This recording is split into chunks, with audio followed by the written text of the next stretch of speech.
Millions of children are educated every day in a myriad of settings.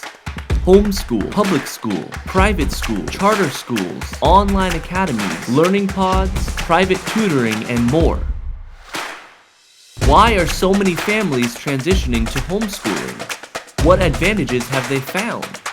What unique challenges do they face? What have they learned, and how can listening to their experiences support your child's education? These are their stories. Together, we learn. This is the Edvantage. Hello, fellow educators, and thank you for listening. I'm Todd Michael, creator and host of The Edvantage. Today's guest is Monica Ann. Monica is a homeschool mom focused on working hard for amazing rewards. She has two sweet kids ages 8 and 10. They live in Utah and enjoy a life filled with travel and adventure. Monica's approach to homeschool includes long, hard school days which allow for long, fun play days. Her kids have grown to love this model and have blossomed and grown into kids that value hard work, but also live for adventure. Monica is a full-time working mom and loves to help other homeschool moms or dads figure out how to set up their homeschool system in a way that allows time for work or other things. She offers an online course that helps families set up a fun and functioning homeschool. She also offers a coaching program that walks parents through step by step, setting up their homeschool in a way that ensures the kids are learning all the things and having fun doing it. Monica joined us from her car while traveling between adventures, which is very relevant to our conversation. I hope you enjoy the interview. Monica, thank you so much for coming on The Edvantage. Welcome to the show. Thank you so much for having me. I'm excited. I love that, one of the reasons why I wanted to have you on the show was to talk about homeschooling and adventure. And I know that's a big, something that's near and dear to your heart, but it was so poetic that your response was, is it okay if I'm mobile? So just to let listeners know, Monica is actually in her car, traveling between adventures as we speak. It's quite literally practicing what she preaches. You're right. Life is so busy, right? Right. So I really appreciate you taking the time. And I look forward to kind of diving into how adventure really is such a key and important part of homeschooling. Before we get into that, tell us a little bit about your own experience with education, kind of, your own education for yourself and what led you to being interested in homeschooling your own children. Sure. Yes. So I was not homeschooled. I went to regular school, so preschool, elementary school, junior high, and high school. And then I went to college for computer engineering at the University of Utah. And I had a great experience with all of it. I loved my teachers. I loved my friends, everything. And I never had even thought about homeschooling. Mm-hmm. And then I met my husband and we got married and we just we lived an adventurous life for a few years before we had kids. So we waited actually like 10 years before we finally had kids. Mm-hmm. And I remember when our kids were tiny, my husband was like, maybe we should homeschool our kids. And at that point I was like, no. And I remember saying, I don't want my kids to grow up being weird. And now looking back, I laugh at that statement. But anyways, that was my mindset. So then the time came for preschool and we found the best preschool. We had the best teacher. We had the best school. Everything was so great. And we did 2 years of preschool with my son. And then my daughter's 2 years younger. So when he started kindergarten, when he started first grade, my daughter started preschool. And we still were loving it. Everything was great. And this was the year before COVID. So nothing was sketchy, in terms of that type of stuff. Yeah. And the summer after first grade, I just kind of had a feeling maybe we should try homeschool. So I mentioned it to my husband. He's like, no, I don't want our kids to be weird. And I'm like, okay. So the feeling just kind of stayed. So kind of July-ish, between my son's first and second grade year, I brought it up again and I was like, I just really feel strongly that we should try this. So we both talked about it, thought about it a lot. We prayed about it. And finally we decided maybe we should give it a go. So we sat our kids down on the couch and we were like, hey, we know you love school and we love your school too, but there's this thing called homeschool. And we kind of explained what it is and how it would work. And then we just kind of offered it up and said, would you guys like to try it? And my son was like, yeah, I'll try it. And my daughter was like, no, I like my friends and I want to go to school. Interesting. So we were like, okay. Uh-oh. So then, and we just said, if we do it, we're in it for at least a year. We're not going to just do it for a month and quit.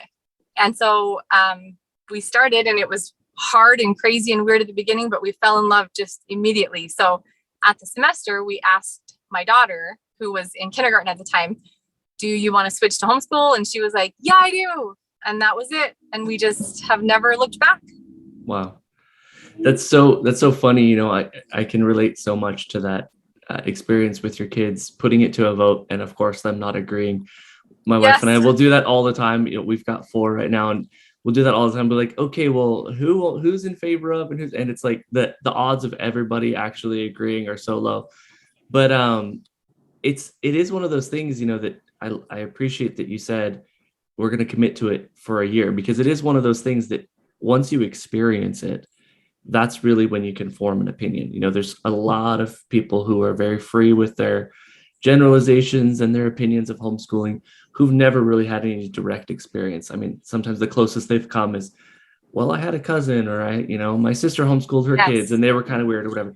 But until you really are homeschool yourself or homeschool your children or have some kind of direct experience, it's very difficult to kind of understand the value of it, the ins and outs, some of the challenges, of course, and really like what it can look like day to day and how different it is from public school.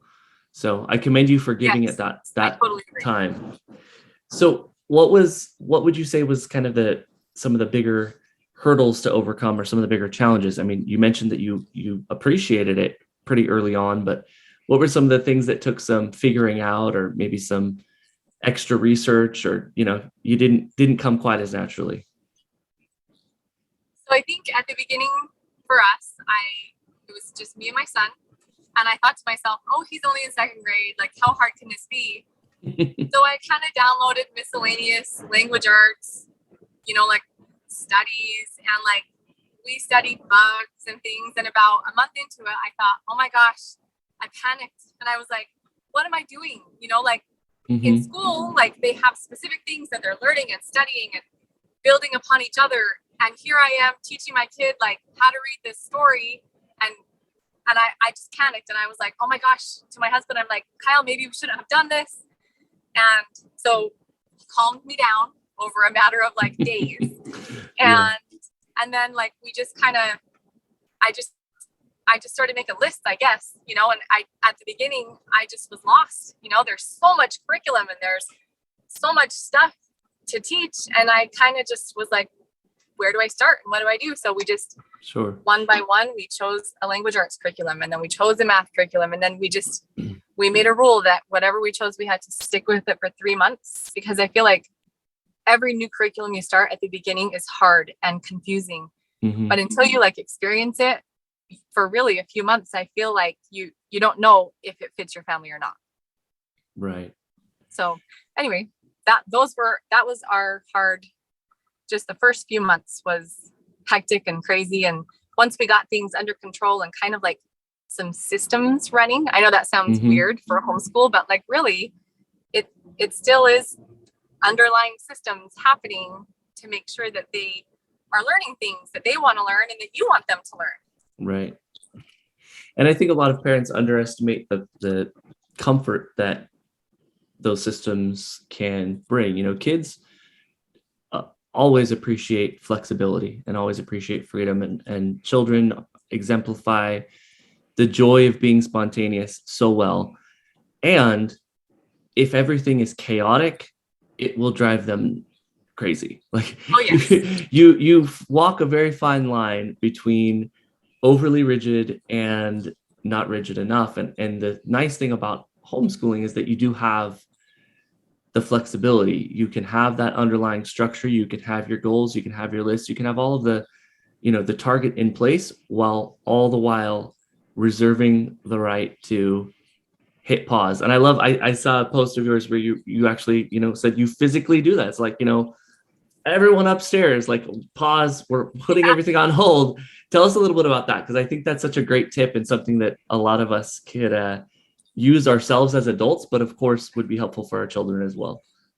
Yes, absolutely. So we just have this rule because I feel like we have our times that we fight and that the kids don't want to do school or I don't want to do school. So we just have this rule that if any of us are starting to get just like angry because math is hard or because they want to play outside instead of doing language arts or whatever, that I just say, everybody upstairs. And the kids immediately are like, ah, we went upstairs. And just for like, maybe even only 5 minutes, we just like are crazy. We play like tag, like mom initiated tag, or if it's nice outside, we jump on the tramp or whatever, just for a few minutes. And immediately when we come back downstairs, everybody's like, cool, like let's work on this math problem, or like they're ready to go because they just Right. get it out.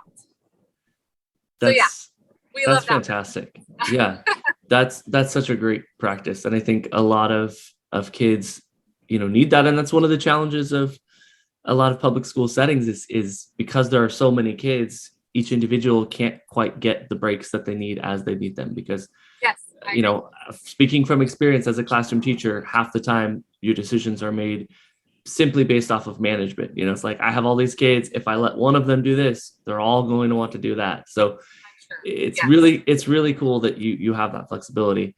So tell me about how, you mentioned that you and your husband have many years of adventure already, under your belts, and before you even ventured into parenting, much less homeschooling, that was part of your family culture, which I love. Tell us a little bit about how adventure started to play a role in your homeschooling. Did it feel like a natural transition just because that was already a priority for you guys, or was it something that you kind of had to circle back around and fold in? What ultimately brought you to be comfortable with that being, a bread and butter aspect of your education, rather than, oh, well, maybe this month we'll do one adventure, we'll do one thing, Right. Yeah. So I think it kind of just was natural. Like my husband and I just both love adventure and travel.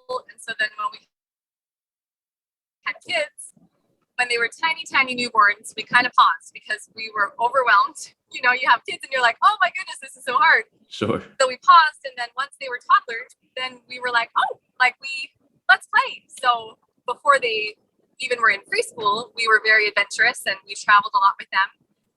And then that's kind of one thing that was hard when they were in school, because we're gone a lot on our adventures and our travels and the different things that we do. And so it was hard always having to explain to the teacher or to the principal or to the district why our kids are gone from school so much. Even though they were very smart and getting very good grades, they still were missing. Right. So that was great. Once we started homeschool, we actually have a suitcase that we keep. It's like a carry-on size with wheels.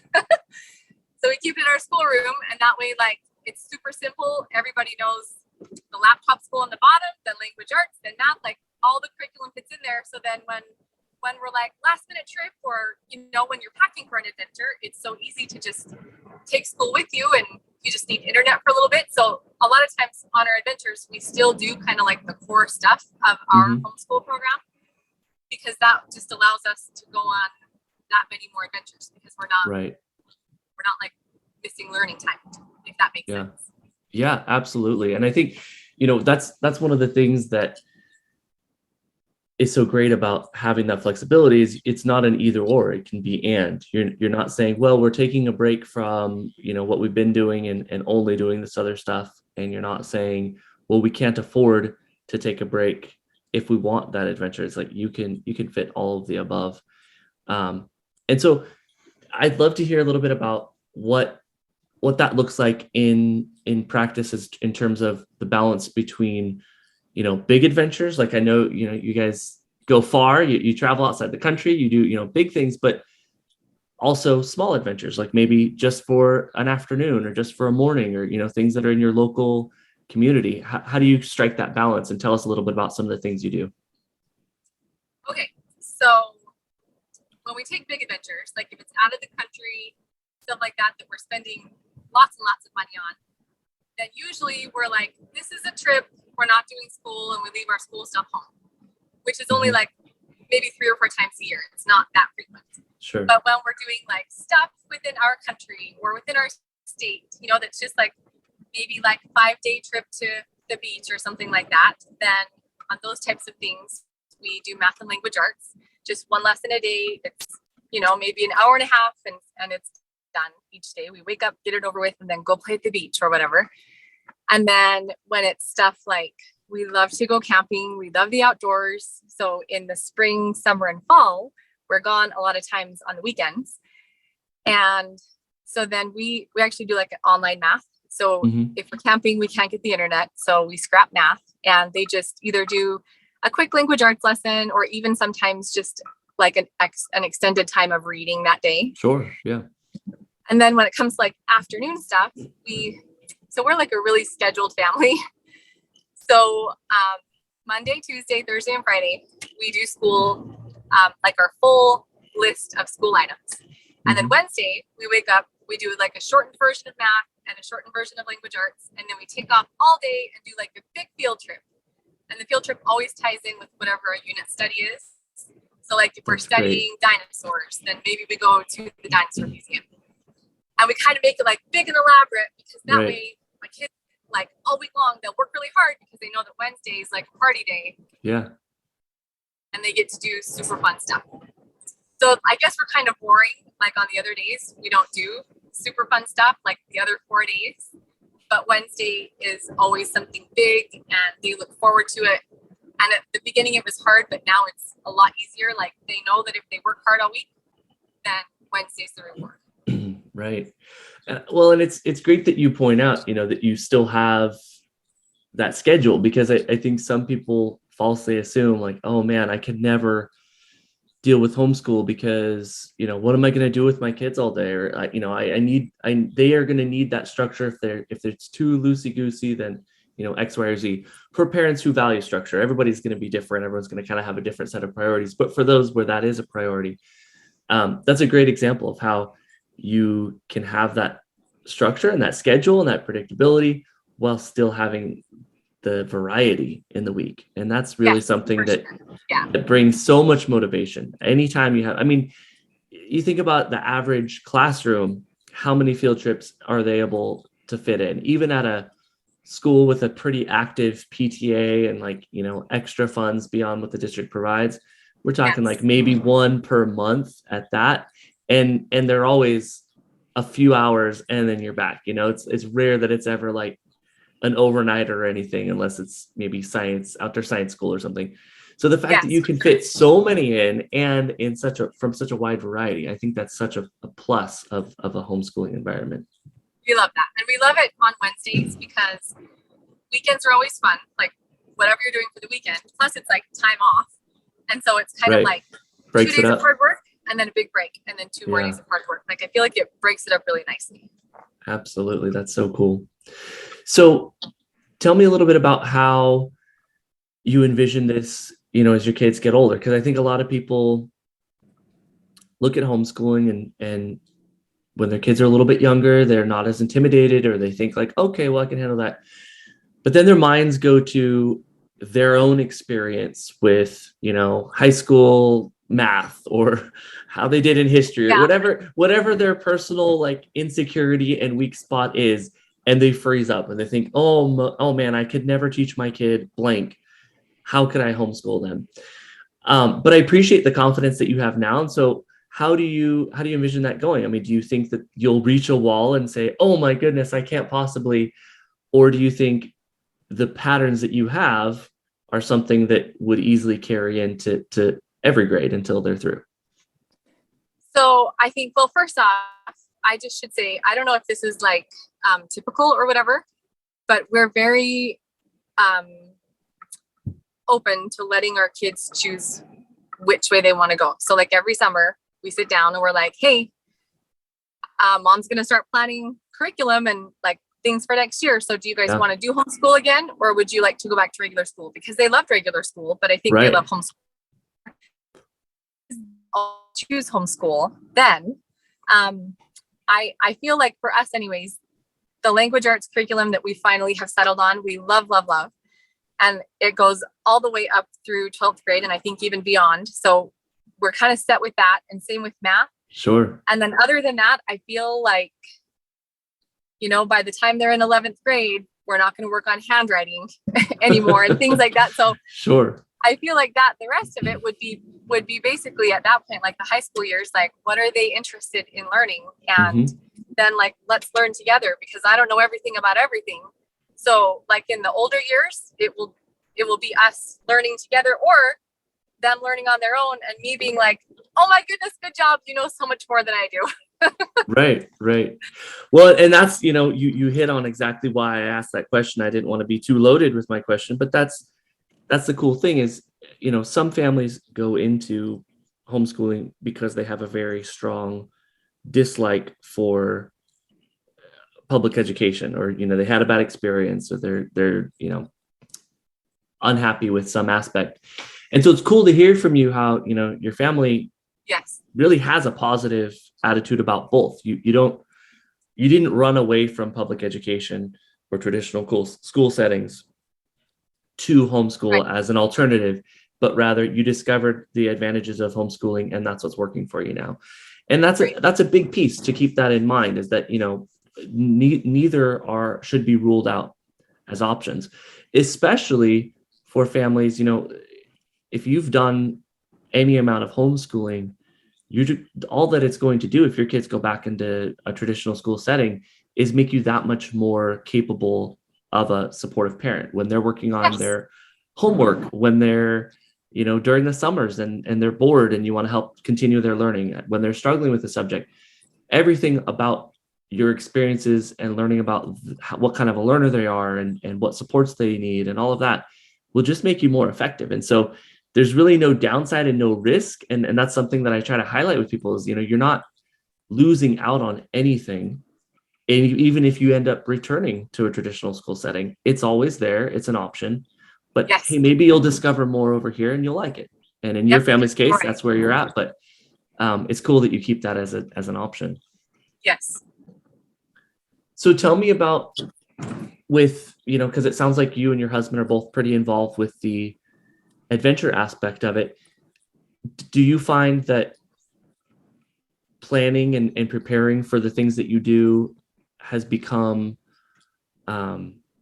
more freeing or kind of more flexible since you have gone with homeschooling? Because I see so many families who like they cram so much into spring break or winter break, like any 3-day weekend. It's like, oh, we're going to try to fit this and fit at that in. But I imagine for you, with as it is with many of us, you can kind of work around the high holidays where everything's crowded. And so has that become, an advantage to plan your vacations more flexibly or around the holidays, or how has that worked out for you? Yes, absolutely. Because I feel like before, just like you said, summer came and we were like, oh my goodness, like all the things, because they had already missed too much school as it was. So we couldn't do anything else during the school year. Right. And so now summer kind of is more focused on local stuff, like so camping and going to the lake and things like that, which is great because then during our warm season we're here, and then we can spread our travels out throughout the entire year. So that for one thing, my husband's not missing like chunks of work at one time. Right. And then we can we can go to amusement parks when it's the off season, and we can go to the beach towns when it's the off season, so it's cheaper. So yes, absolutely. Like that was 100% a great choice in regards to our adventures when we switched to homeschool. Yeah, we love that for sure. That's great. And I would love to hear, do you have, a favorite? It could either be a specific memory of a specific adventure or vacation, or just a type of thing that you enjoy where maybe at first it didn't seem like it was going to be, anything remarkable or memorable, but either as you continued to do it, went back and did it, it's become a tradition, or maybe just with time, as you've thought back and it's become a memory, it's become more valuable to you. What stands out there? So my very favorite is, we live in Utah, and there's a lake down in southern Utah called Lake Powell. And it's the most amazing place in the whole world. So we go down there and we get a houseboat, and you load all your stuff on that you need for a week. And then you just drive down the lake for 20 or 30 miles and you find a beautiful spot and you beach the boat. And then for a week you just play. And the very best part is there's zero cell service and zero internet service. So it's like this magical place that's just you Wow. and your family, and no one else can reach you. So yeah, like we've actually done that for my whole life, and then we've continued that with our kids. And Wow. I feel like times like that, like when we're so connected, you know, like the kids have math online and they have typing online and they have all these things, and you know, like they have friends that they communicate with online and all these different things. And so when we can get away from coverage of any kind, I feel like those are the very best times for us. Yeah. Wow. That's powerful.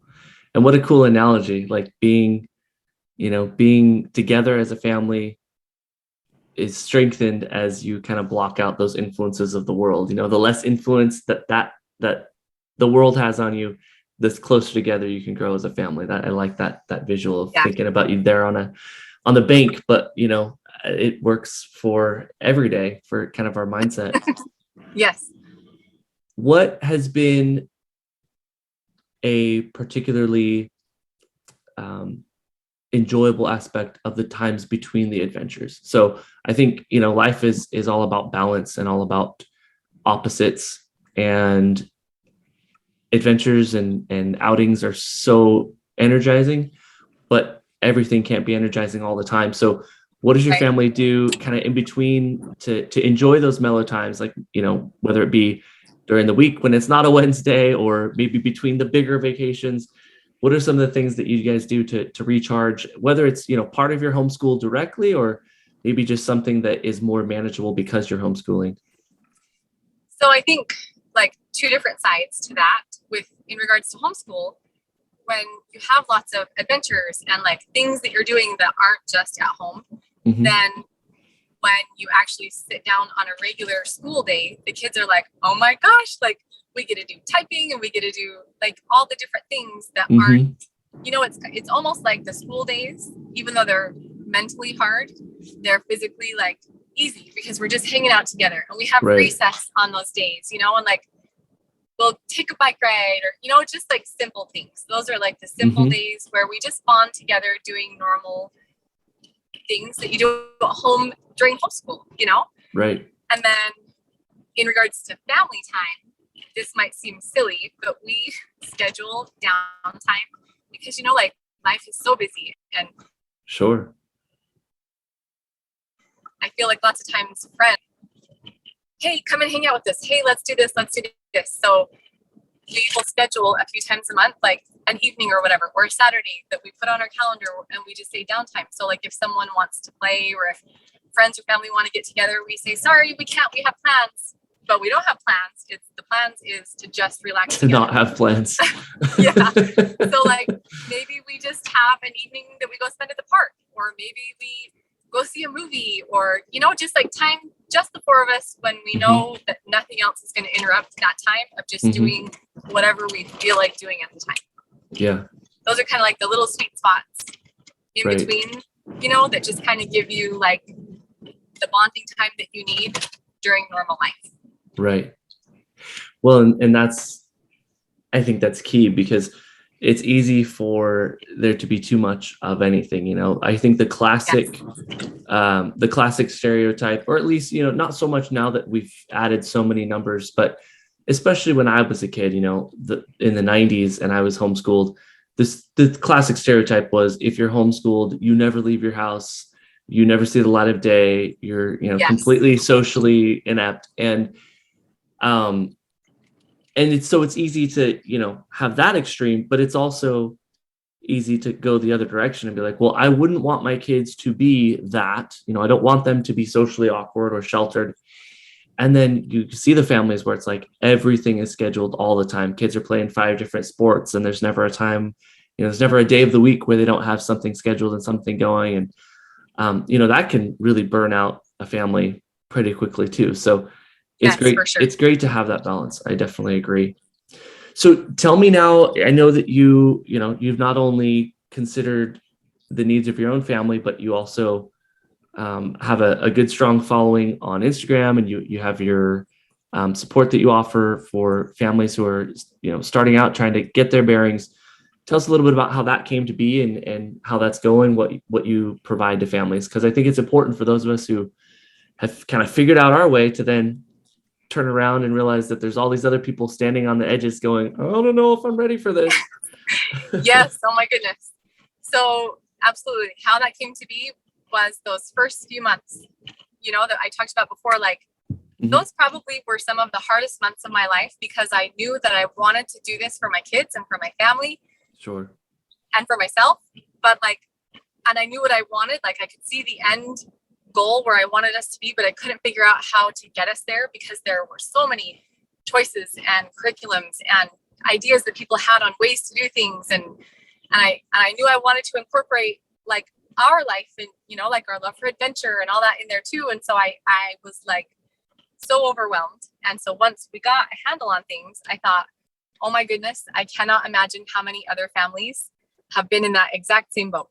Right. So I just started thinking like, how can I help people? So I started my Instagram, and from there, I had so many people saying like, oh my goodness, can you help me with this? Can you help me with this? Can you help me with this? And I started to get overwhelmed with the amount of questions that I was getting from other families. And so I thought, how can I like help, a bunch of people at one time? And right. My husband was like, why don't you do like, how you could take like an online cooking class? Why don't you do like an online class and it would help people to like figure out how to figure everything out at the beginning. And I was like, right. Oh, that's well such said. a great idea. Yeah. So figure out how to figure everything out.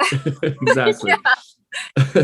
So I put that together, and then it's been awesome, and like it makes me feel so good because I know how bad it feels at the beginning. And maybe it wasn't that way for everyone, but for me, I just was so lost. So anyway, yeah, I love that. I love being able to help families get to where they want to be and where they see themselves being, and they just can't figure out how to actually get there. Sure. Yeah.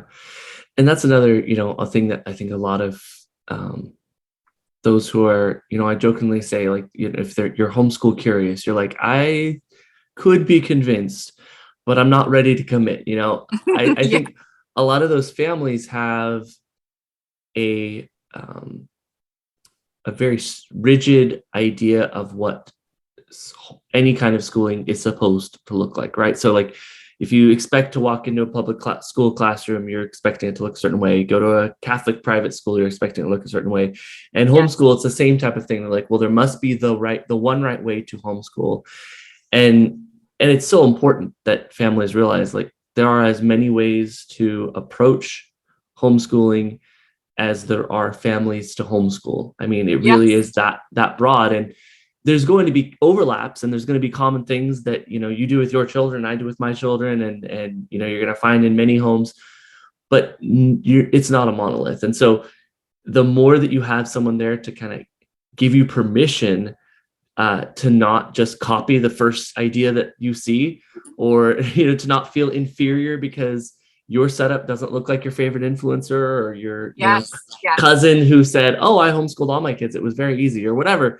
I think that's powerful. And that's the same reason why, I do what I do, is because there are so many families who are committed to the end result, or to the, what they see as the benefits, but kind of sorting out the what and the why and the how and all those nitty-gritty details can get very overwhelming. And so I'm glad you're able to offer that. And I'm glad that you stuck through it when you didn't necessarily have that. I mean, in your process, what did you find most helpful, since there wasn't a you to reach out and guide you? What kind of helped you get to where you are now, other than obviously just the experience of doing it?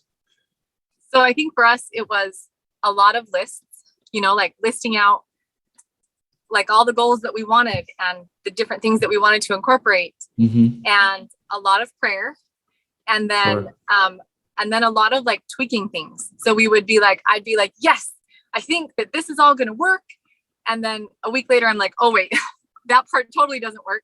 So like after a while, we kind of got like rolling, and even now we still tweak things, like if there's something new kids want to learn, or if there's something that we finish up or whatever, then we kind of tweak things. But at least I feel like we have a system that we are all happy with, and that the kids are learning with. And most days anyways, we are all positive about how it's going. if you, and this is kind of a hypothetical, but not really a hypothetical because you've actually been able to do it as you support families and reach out to others. But, if you right now were talking to that family who's, interested in homeschooling, or maybe they're brand new to it and they're just not feeling secure. They're not feeling like they have everything sorted out. What kind of advice would you give them, or what, whether it's a pep talk or practical advice, what would you say to them to help them not just stop where they are and think that's as good as it's going to get?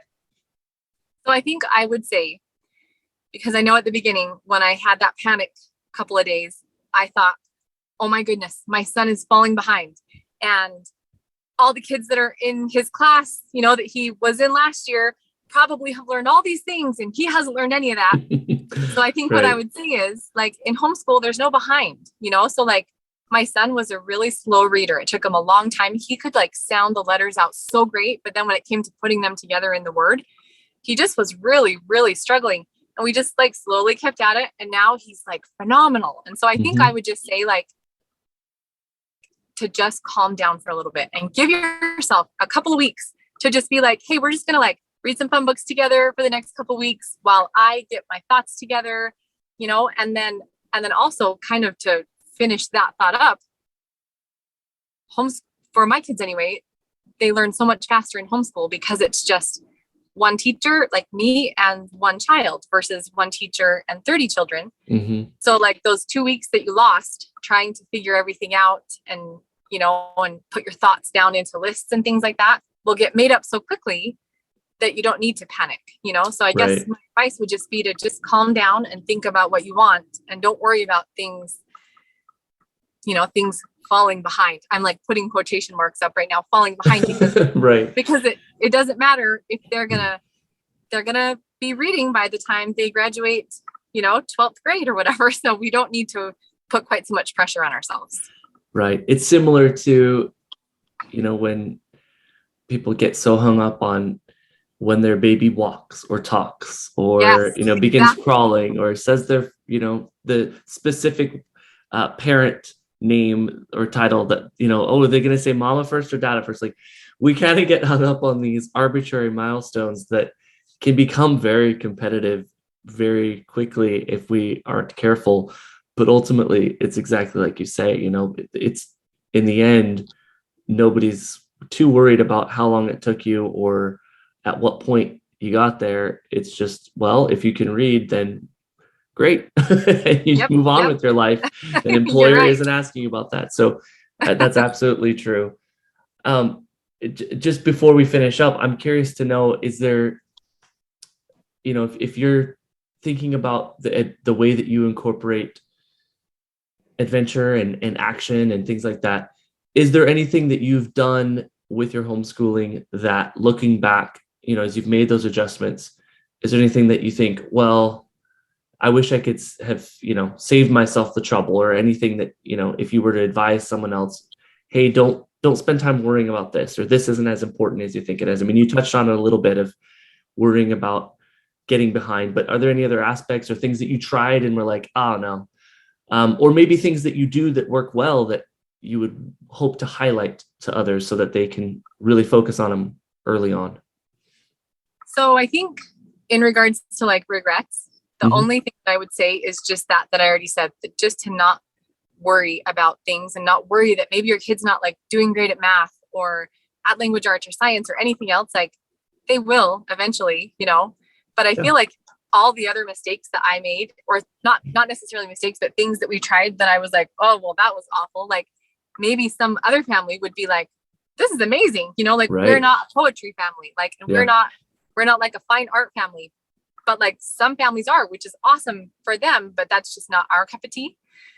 So I don't really have anything that I would say like, oh my gosh, don't do this, because someone else might really love that. And then in regards to things that we have done that I say absolutely do, it's just one, and it's unit studies. Like, so we sit down in the summertime and I'm like, what do you guys want to learn about this year? We make a big, huge list. And some of the things are crazy. Like, my son's like, can we learn about Chinese swords. And I'm like, well, I'll write Wow. that one down. And then in my head, I'm Yeah. like, we're going to cross that off. Yeah. So anyway, we make a big list, and then I narrow it down to like 9 Mhm. or 10. And then we just pick one each month, and we super do like in-depth study, like our field trips are geared around that. And we read a book every single day during school, like normal school time, about that subject, like a picture Right. book. And we just like, we do science experiments on it and whatever else. And like, they have learned so much about the world and life and things like that, because like, we're all going to learn math, and we're all going to learn language arts and all those things, Right. but like, but those things that they're really interested in, like my daughter has found out that she's only 7, no, 8. She just turned 8 like a week ago. She is the best she loves digital animation. She's like Wow. that was one of our unit studies, and she is, oh my goodness, I can't even do what she could do. So some of those things that we've studied, like Yeah. they have developed a love for, and a love for learning that. So anyway, that would be mine, is to do some unit studies on things that your kids want to learn. And it's kind of cool because that it's two sides of the same coin. Like we've started out talking about physical adventures and being, physically adventurous as a family and getting out and doing. But what you're talking about really there is being adventurous with what you're willing to study, not being Yeah. limited Yeah. to, well, these were the 8 topics that every school that I was ever a part of covered, so this must be all there is to cover. No, Yeah. no, no, no. There's so much more. Yeah, those decisions are made by politicians and publishing companies. Don't let them narrow your topics down. Yes. That is such a small just portion of what there is to learn. And it goes back to, that motivation and that enthusiasm. I'm sure when your daughter is learning about animation or using animation to further her learning about other things, or just, that's something she gets to do with her free time when she's finished with school, that energy and that enthusiasm just can explode to everything versus, Yes. I only ever learned about what somebody else told me was relevant and important at a time when they Yes. told me it was relevant and important. I mean, you Yep. can just see conceptually how that's such a different mindset. Yep. So something I say a lot, and I think is so important and relevant to what you're talking about is, our job is to teach our kids what isn't Googleable, if that makes sense. So like, Yes. the Yes. ability to find information and have access to facts is only going to become a smoother and smoother process. And in 5, 10, 15 years, when they're out, quote unquote, in the world, they're going to be just like anyone else. If they're trying to make a recipe and they're not quite sure on the conversion of how many cups are in a pound or whatever they're trying to figure out, they can look that up if they don't commit it to memory now. But having a passion for learning or developing their talents and abilities, or knowing what it feels like to struggle with something and then push through, or knowing what it feels like to fail several times before you succeed at something, those cannot be Googled. Those are things you learn through your experience and over time and through really, careful, supported learning opportunities. So that's the thing that I hear you, highlighting, is like, those are the moments that shine, and the rest, yeah, it'll come. And then, and if it doesn't, some of it doesn't come, or some of it comes and goes and they've forgotten some of that information later on, so be it. They will Yep. most likely search it up on their phone like the rest of us do, but what matters will be part of them for the rest of their lives. And I think that's very powerful. You're right. And then just one quick thing that I'd like to add, when you said, what would you like people to know that went awesome? And I said unit studies. Mm-hmm. And then one other thing, and I guess this isn't something that we did that I would want people to try or whatever, but I feel like when we, like we're doing this amazing podcast that you have, and both of us talk about homeschool in such a positive way, and like Instagram feeds and websites and all these things make homeschool look like so amazing 100% of the time.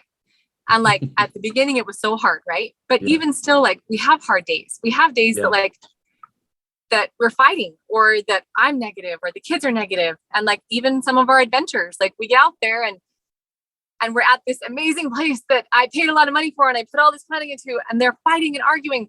So like, right. it's not perfect. I Yeah. feel like that's so important for people to know that like, there still will be crappy days and days that you're like, why am I doing this? I still have days that I'm like, in my head, I'm like, we're doing public school next year. Right. Because it's like, oh, you get so frustrated, but like they're few and far between. And most of it is good. I just think it's important for people to know, because those days will come. I think probably even when my kids are in high school, those days will still come. Sure. Yeah, that's a great perspective. Well said. Well, is there anything else that you would like to share, or any other stories you'd like to share before we wrap up? I know you've got a continually busy schedule, but anything else you would like to share before we end? So just to those of you out there that are thinking about it, come on over to this side, because it's amazing. Like, you know, like it looks amazing, and people think about it and they're like, should I do it? Should I not? And it seems so intimidating. If you just do it and you start doing it with your kids, like learning with your kids and watching them, you know, like you're at Walmart and you watch your 6-year-old daughter like add up the price for something, and you're like, oh my goodness, that was the math that we were just practicing yesterday or whatever. Like right. It's so rewarding. So if you're on the fence, come this way, because hop down. Yep, hop down. Yeah.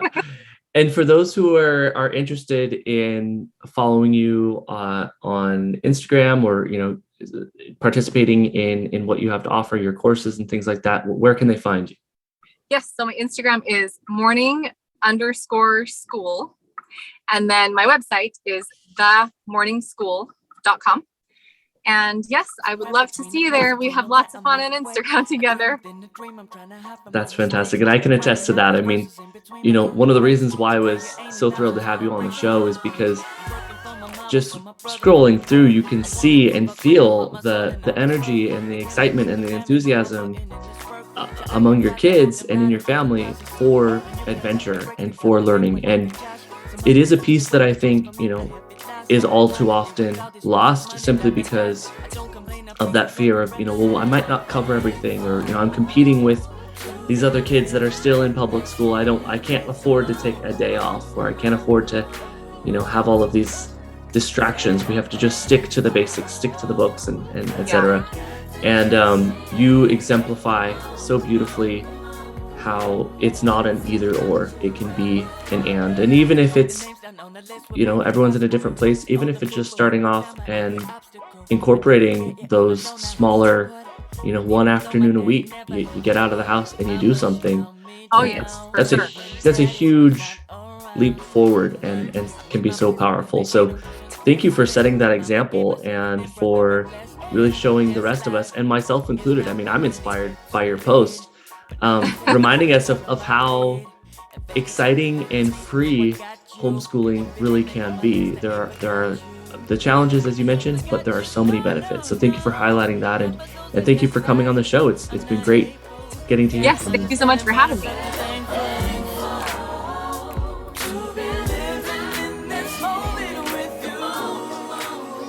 That was Monica And, homeschool mom, coach, influencer, and adventure seeker. If you liked what you heard today, please take a moment to give our podcast a positive rating and review to grow our audience, and be sure to share it with the other parents and educators in your life. If you want to become a better homeschool educator, head over to homeschooladvantage.com and check out our free resources, or consider becoming a member to unlock your access to the most comprehensive training available for homeschool parents. You can join the conversation by connecting with me on Twitter, Instagram, and TikTok at Todd K. Michael, Facebook and YouTube, Homeschool Advantage, and at homeschooladvantage.com. Links to all in the show notes. Thank you for joining us. Bye, everybody.